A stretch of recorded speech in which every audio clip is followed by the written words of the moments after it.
Oi, oi, gente, aqui é a Bianca e esse é mais um episódio do podcast Além do Prato. Hoje a gente vai conversar sobre aquele medo que a gente tem muitas vezes de experimentar comidas novas. Por que que sempre que a gente vai no restaurante a gente pede o mesmo prato? Sempre que a gente vai no supermercado nós compramos as mesmas coisas? Quando a gente vai viajar a gente come no McDonald's?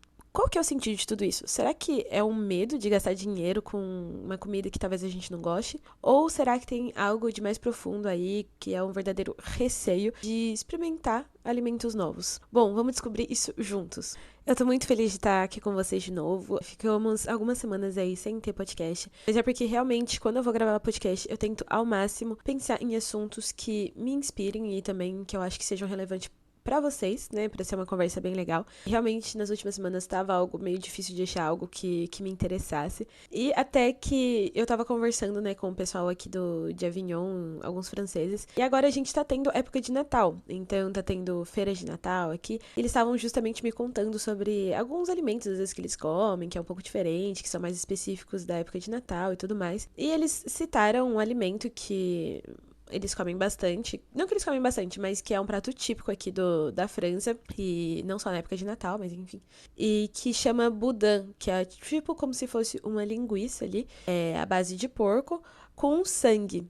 E eu lembro de ter visto essa linguiça e ela fica, tipo, ela é toda vermelha, né? Ela tem meio preta, assim, meio escura. Eu lembro que eu já tinha visto essa linguiça, né? Eu já vi por aqui também em Montpellier. E eu sempre fiquei, gente, nunca na minha vida que eu provaria isso. Nunca que eu gostaria de experimentar esse negócio. E daí eu tava falando justamente isso pra eles também, né? Que eu falei assim, nossa, é algo que pra mim é muito difícil de experimentar, eu acho complicado. Mas depois eu tava refletindo e falei assim, nossa, mas por que é difícil?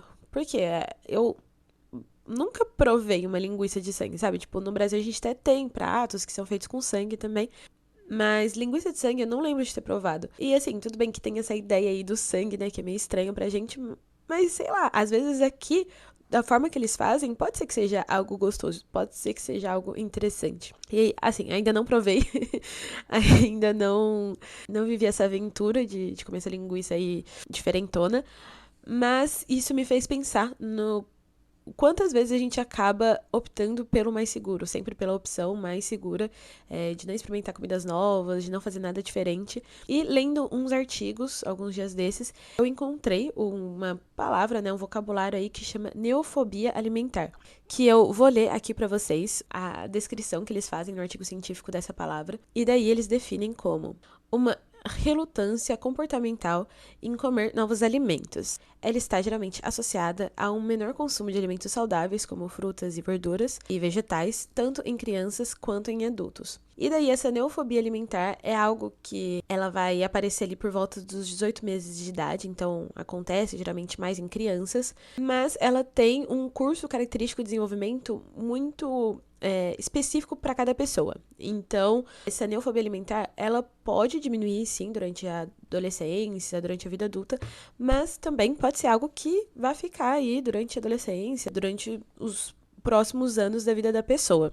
E quando eu tava pesquisando sobre isso, eu até encontrei um vídeo de uma garotinha que ela não comia nada, ela só comia basicamente macarrão simples e os pais dela não conseguiam fazer ela comer outra coisa. Isso empobrecia muito a alimentação dela, ela não comia frutas, não comia vegetais. E tem até alguns estudos que falam que isso é preocupante porque as crianças que geralmente apresentam essa neofobia alimentar, elas tendem a ter uma redução, né, do consumo de frutas e legumes e elas têm um aumento no consumo de produtos com alta densidade calórica, produtos com bastante gordura, com bastante sal, com bastante açúcar. E isso, como a gente bem sabe, pode favorecer aí doenças como obesidade, diabetes. Então, essa questão da neofobia alimentar, ela é muito importante, desde criança já, é algo que as pessoas, né, que os pais principalmente têm que prestar atenção. Isso geralmente mostrava isso no vídeo também que eu vi, que uma forma de resolver é expor a criança a novos ambientes, é explicar para a criança o que é aquele alimento, é fazer ela tocar o alimento, porque muitas vezes tem esse problema mesmo com a textura, né, de um alimento diferente. Então, tocar, fazer também a criança se expressar do porquê que ela não gosta daquele alimento. É o cheiro, é a textura, ela já provou aquele alimento alguma vez? Como que aquela comida ela tinha sido preparada quando ela provou da primeira vez? Ou será que ela não vê os pais dela comendo aquela comida, então ela não gosta também? Quais são os motivos? E para isso, realmente você precisa que a criança, né, ela fale, ela comunique, ela desenhe. Então, isso é algo que é a ser trabalhado, né, desde a infância. Mas é lógico que aqui a gente vai falar um pouquinho mais sobre essa neofobia alimentar mais para adolescentes, jovens, adultos, porque isso é algo que continua. Então, tem até alguns estudos que falam que em adultos, essa recusa em experimentar alimentos novos geralmente está ligada a fatores sensoriais e emocionais. Então, muitas vezes tem esse sentimento de nojo, né, por um alimento novo, por um alimento diferente. Isso é muito forte para os adultos, de nojo, de repulsa, a textura não é agradável. Então, tudo isso faz com que esses adultos eles se fechem e não tentem experimentar uma comida diferente. Ou então, quando a gente está falando de características de percepções emocionais, temos também um caso de pessoas que tiveram sensações, experiências negativas com aquele alimento anteriormente. E às vezes podem ser experiências que essas pessoas elas se lembram dessas vivências que elas tiveram com o alimento, ou às vezes elas nem se lembram, porque elas eram tão pequenas, mas isso deixou uma marca nelas que agora elas não conseguem mais comer esse tipo de alimento. E eu acho isso importante de ser falado, porque muitas vezes a gente toma como que se as pessoas elas não conseguem comer um alimento ou algo assim, é porque elas não querem, né? Porque, nossa, não, você já é adulto, você não é mais criança, você consegue comer isso, faz um esforço aí, você vai conseguir. E na verdade, não. Na verdade, ela tem algo interior que é tão forte, ela tem uma repulsa tão grande por aquele alimento que ela simplesmente não consegue. E se ela tenta, pode ser que ela fique doente, pode ser que ela passe mal, porque pro corpo dela é como se aquilo fosse algo assim, se você estivesse comendo comida estragada, como se você estivesse comendo realmente algo que não é comível, sabe? Que você não poderia consumir esse tipo de produto. Então é importante a gente ter essa noção para que a gente possa também entender outras pessoas, porque como eu tenho comidas que eu não costumo muito comer, tem outras pessoas também que têm essa barreira com outros tipos de alimentos, e tá tudo bem, e tá tudo certo. Só que chega um momento também que essa barreira que a gente tem é mais uma barreira que a gente criou da nossa cabeça de tipo, eu quero ficar sempre na minha zona de conforto, então eu vou no restaurante, eu peço sempre o mesmo prato. Eu vou no supermercado, eu compro sempre exatamente os mesmos produtos, tipo, o mesmo iogurte, da mesma marca, do mesmo sabor, eu nunca mudo nada. E isso aí, eu acho que eu não sei se isso pode ser considerado, né, como uma neofobia alimentar, porque a gente tá falando mais de gostos próprios só, mas eu acho interessante a gente abordar isso aqui, porque nesse momento a gente também tem que parar pra pensar e falar assim, nossa, mas por que eu sempre pego a mesma coisa? Eu quero trazer um pouquinho isso, mas não trazendo como se isso fosse um problema, sabe? Tipo, não tem problema nenhum. Se você vai na pizzaria, você pega sempre a pizza de frango com catupiry. É sempre a pizza de brócolis. Tudo bem, você é o seu dinheiro, né? A sua pizza, você faz se quiser. Mas tem momentos que eu acho que isso pode até prejudicar a gente. Porque, por exemplo, tem estudos aqui que apontam, eu tô aqui com o notebook, né? Tem estudos que apontam que pessoas, às vezes, elas vão viajar e essa neofobia alimentar, esse medo de experimentar coisas novas, bloqueiam essas pessoas de forma que elas só vão comer comidas que elas estão meio que habituadas àquela comida. Então, por exemplo, a pessoa, ela vai viajar pra Itália e ela só come McDonald's, basicamente. Ou a pessoa, ela vai viajar pra Grécia, só come McDonald's. A pessoa vai sei lá, pro Vietnã e ela come McDonald's. Isso é muito preocupante porque a gente, lógico, aqui a gente não tá considerando tanto a parte econômica, porque eu entendo que muitas vezes comer em rede de fast food seja economicamente mais aceitável, né? Do que ficar comendo em restaurante do país, porque às vezes é muito caro. E então acontece isso, mas não é normal, às vezes, eu acho, você viajar, fica, sei lá, uma semana no lugar e tudo que você comeu foi só lanche, foi pizza, foi, tipo, sabe, coisas meio básicas, assim, e você não experimentou a comida do local, porque é como se você perdesse realmente, você desprezasse uma parte da cultura daquele país, mesmo daquela cidade, né, imagina, você ir pra Minas e não experimentar o doce de leite, não experimentar o queijo deles, sabe, do jeito que eles fazem lá. Isso pra mim é você desprezar uma parte da cultura, porque como a gente conversa bastante aqui, a alimentação é uma forma de expressão, faz parte da cultura do país, porque cada lugar tem a sua forma de se expressar, de preparar aquele alimento. E quando a gente se fecha pra isso, a gente tá jogando fora ali, né? A gente tá deixando de conhecer uma parte também daquele país quando a gente fala da gastronomia. E eu acho importante a gente considerar tudo isso, porque é óbvio que, tudo bem, sempre se vai ter também limites, né?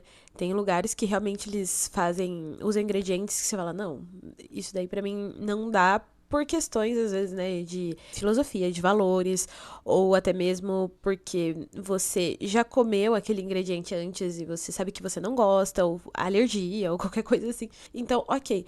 Mas muitas vezes eu acho que a gente acaba não comendo um produto só porque você fala, eu acho que eu não vou gostar, ou eu tenho medo de não gostar. E daí você fica sempre na mesma. E isso, eu vou falando aqui de viagem, mas isso acontece também no nosso dia a dia. Questão de, pô, as compras às vezes que a gente faz no supermercado são sempre as mesmas compras. A gente pega sempre os mesmos produtos. E por que que isso acontece, sabe? Eu acho que a gente meio que entra no automático, o nosso cérebro entra no automático de estar sempre tanto na nossa zona de conforto, que algumas vezes isso bloqueia a gente e faz com que a nossa visão ela seja fechada para todo tipo de produto diferente. E é até legal a gente conversar sobre isso, porque, por exemplo, eu já falei aqui para vocês de carnes vegetais, né? Que são meio que carnes, hambúrgueres, nuggets, sei lá, tem até presunto, um monte de coisa, só que feitos com ingredientes vegetais. Então, feito com lentilha, feito com grão de bico, com ingredientes vegetais. E daí, tem muitas pessoas, às vezes, que elas provam esses produtos sem saber que são carnes vegetais e elas gostam muito do produto, elas acham delicioso. Só que a partir do momento que elas sabem que é feito de ingredientes vegetais, aí elas já não gostam mais do produto. Daí elas falam, não, não posso comer isso, eu não gosto, o gosto é muito ruim. Mas, na verdade, o cérebro delas tá levando elas a pensar aquilo. E daí é uma luta meio que perdida, porque você fala assim, poxa, a gente quer fazer com que as pessoas elas consumam menos carne, que elas tenham uma alimentação mais saudável, mas se no cérebro da pessoa ela não tá nem aberta, ela nem quer considerar esse tipo de produto, não tem como a gente mudar a alimentação de ninguém, não tem como a gente pensar em melhorar a alimentação,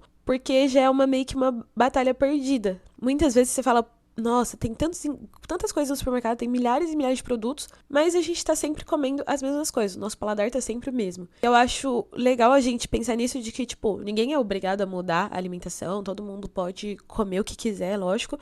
Mas eu, pelo menos, eu acho muito interessante esse fato de você descobrir coisas novas. E até, né, se você quer melhorar a sua alimentação, se a gente quer, que é aqui o objetivo do podcast também, de ter uma alimentação mais consciente, a gente precisa saber o que a gente tá escolhendo e por que que a gente tá escolhendo aquilo. E quando eu sei, eu tô escolhendo isso porque eu gosto, beleza, mas, ou eu tô escolhendo isso porque é o automático, é o que eu sempre escolhi, aí talvez a gente tenha uma possibilidade de pensar em outras possibilidades. E aqui é lógico, eu só queria, né, deixar um parênteses de que o foco do podcast é falar sobre alimentação. Então aqui eu tô trazendo tudo pra alimentação, pra restaurante, pra supermercado e tudo mais. Mas isso serve para tudo na vida. Eu acho que muitas vezes a gente se acostuma a fazer as coisas de uma forma muito... Tem que ser assim, e assim me convém, assim tá perfeito, assim eu não tenho que fazer esforço. Pro nosso cérebro, isso é bom, né? Porque a gente tá nas nossas zonas de conforto. Mas muitas vezes existem outras possibilidades. E essas possibilidades, elas podem ser ruins? Pode. Pode ser que seja uma possibilidade que você vai gastar um tempo e que não dê certo e... Sim, pode ser. Mas também pode ser algo legal. Pode ser que você descubra uma outra forma de, sei lá, quando a gente fala de corrida, né? Eu tô fazendo sempre o mesmo trajeto de corrida por aqui. Eu nunca tentei fazer um outro trajeto. Por quê? Porque eu tenho justamente esse medo de, tipo, nossa, eu vou sair pra correr, eu faço um trajeto que é ruim, eu não vou conseguir correr da forma que eu gostaria, vou perder tempo. Sim, isso pode acontecer. Mas também pode acontecer de eu achar um caminho aí super legal que me permita conhecer novos pontos da cidade, que me permita, sei lá, poder correr ali perto do rio. E aí? E eu tô perdendo essa oportunidade porque eu tô com esse medo de tentar coisas novas. Então, fechando parênteses, né? Eu acho que é importante a gente estar aberto a conhecer coisas novas, a tentar coisas novas, lógico, dentro dos nossos limites, dentro daquilo que a gente acha que faz sentido pra gente, pra que a nossa alimentação seja isso, ela seja uma alimentação consciente e pra que a gente possa evoluir também, que a gente não fique, sei lá, anos e anos sempre comendo a mesma coisa.